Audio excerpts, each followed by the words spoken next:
You know, you gotta love Iceland. You got to love Iceland.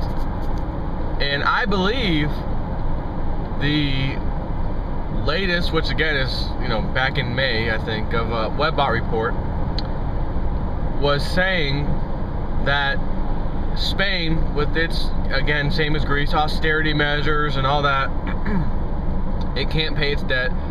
The people are there's gonna be a little movement, or, well, I guess it really didn't say a movement, but it did mention it enough in the Webbot that it should be more than just someone saying it. And what they're saying is, hey, why are we doing this? Why are you government people doing this to us, telling us this is necessary for us to now live like this in these harsh environment of austerity measures, when Iceland is doing phenomenal and they did not do the banker bailout like we did? They told the bankers to go pound sand. Wait, you've been telling us this is necessary the whole time. We have to do this. We know it's gonna be tough, but we gotta tighten the belt. But Iceland didn't, and they are actually in recovery mode, and it is actually shocking to, quote, experts.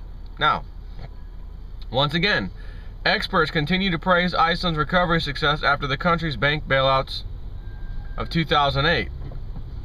Unlike the US and several countries in the Eurozone, Iceland allows its banking system to fail. It allowed its banking system to fail in the global economic downturn and put the burden on the industry's creditors rather than the taxpayers. In the following years, the Icelandic government made drastic cuts that reduced the fiscal deficit from 14% down to 2%. So, notice how they made the cuts. They made budget cuts. It didn't say they made massive austerity measures on the population. Man, I'll tell you what, Chick-fil-A's got some of the best lemonade on this side of the Mississippi. Now, the Icelandic people, the government, decided we will be doing some massive cuts, but they didn't put and shove austerity measures like the rest of the world is shoving down their citizens' throats. They did cut. In other words, our government here in America, we are spending way out of control. The tax base is shrinking. The amount collected from the tax base is also therefore shrinking, not just because the tax base is shrinking, but because the economy is sucking and people are paying less, people are not getting raises, etc. Expenses are going up, people are getting cut, full-time are now becoming part-time, etc.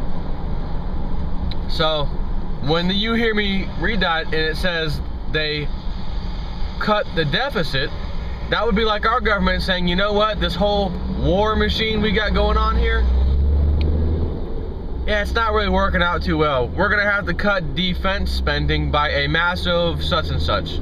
We're also gonna have to cut all these nonsense bozo government agencies we created so long ago, especially the ones that allegedly kept the populace safe, such as the CFTC, the Securities Exchange Commission, all these, quote, regulators that we put in the last time we had crises that we said we had to do this for, only to find out recent times they're not doing anything either. So we need to start cutting those guys. That would be legitimate cuts. You could really see some deficit cuts there. And on top of that, Israel and all these other countries we just love to give money. Oh, they need money, they need our help, they need our support. We're just gonna give them billions of dollars every year. How about no? How about our own citizens should be taken care of first? Oh, no, no, no, no, no. No, our citizens get foreclosed on, etc. That's what we do over here. So, this is another example. It's the only example currently that shows, hey, what happens if we don't do the banker bailout? Because we were told, you know, it's the end of the world and financial Armageddon will ensue.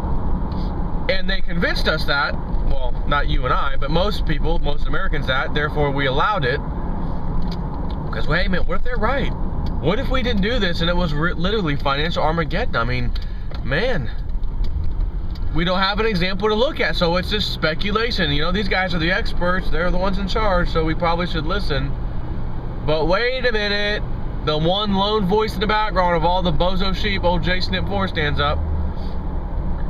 Hey, guys, I got a live, I call this the Bill O'Reilly Do It Live example of Iceland.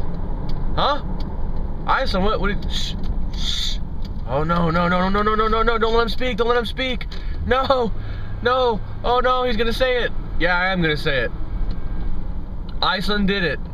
They didn't bail out the bankers. As a matter of fact, they are currently seeking bankers as well as government officials that were in that financial side of things, trying to find them because they fled the country and they want to prosecute and press charges on them. I did a video a while back stating that there was a guy that was, I forgot his title, it was a lieutenant, I think it was like a lieutenant of the police department actually, of Iceland, one of those police departments, and he's now turned into Mr. Go grab the banker guy, who has authority to leave the country, grab them, and bring them back if he can catch them. And they are currently doing that. It's been going on for a while. Now, granted, the bankers they're going after are Icelandic bankers. You know, the minion class. The guys, you know, who's that? Who was his name? Who is he? I've never heard of him. Those guys. So naturally, they're going to go after him. Now, I'm pretty sure if that guy's name was J.P. Morgan Chase or one of those boys, you know, like Jamie Dimon, Mr. Lieutenant, we got to have a talk with you. You can't go after that guy. Matter of fact, you can try, and we'll even show you where he's at, but there's not a chance in hell you'll leave with him arrested. So, rather than make a scene, he's hands off. Go get your little minion class. The same minion class we were using to further our agenda. But now that you guys caught on in the minion class, it was nice knowing you, working with you while getting was good. It's no longer good. We're not here to help you.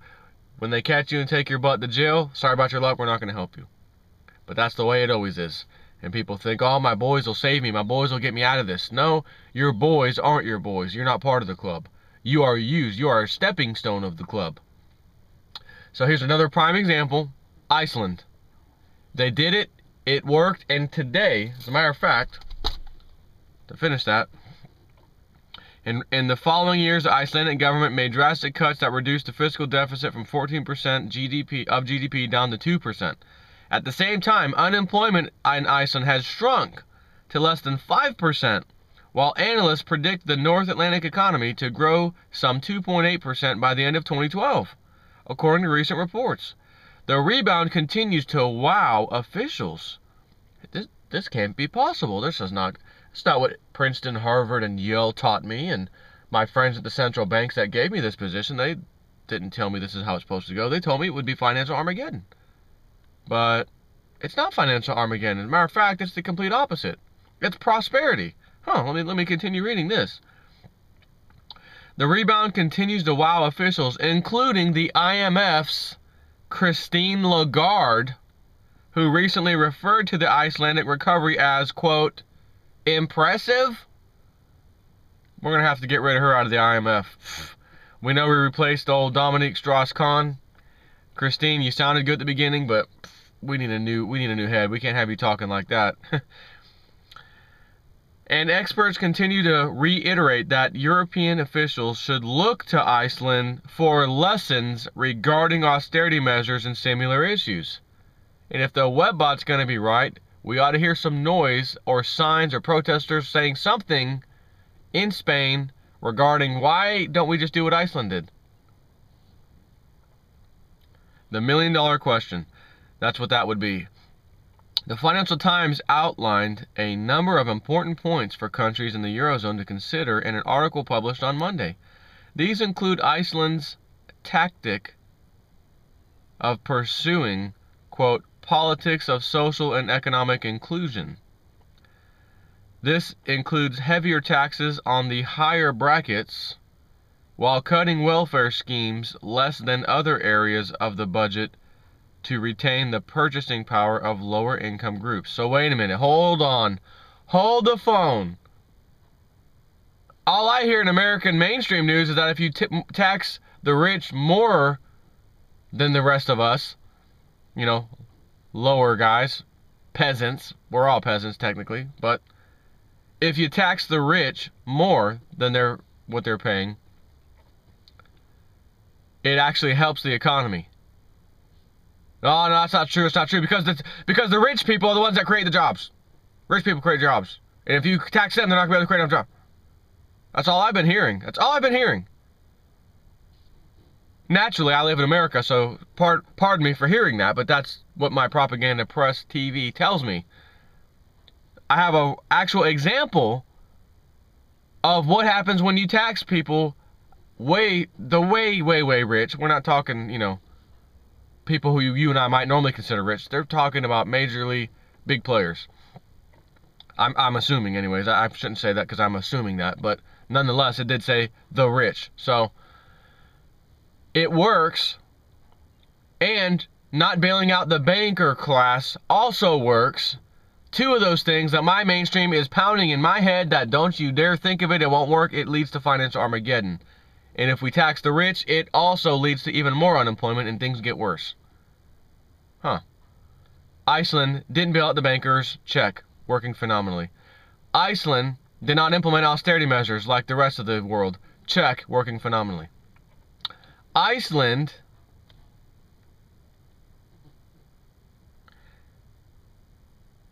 included heavier taxes on the higher tax bracket income earners while cutting welfare schemes less than other areas of the budget. In other words, we have to do drastic cuts, but the welfare cut, we're barely going to cut that. Those people need the assistance still. We're not going to really cut that. And it worked phenomenally well. Check, check, check, and check. So now when an economist or expert or central banker gets out there, we can't do this is financial army. Excuse me. Knock, knock. Right on his bald head like mine. Knock, knock. Huh? Excuse me, sir. This article I was reading today, Iceland is doing phenomenally well. It's the only country on the face of the earth right now that's actually doing well, pretty much. And it's forecast to grow more than any other country this year even. And they didn't bail out the banks. They did tax the rich more. And it's working great. I don't... They'll do one of those things like when you catch them, the politicians, and...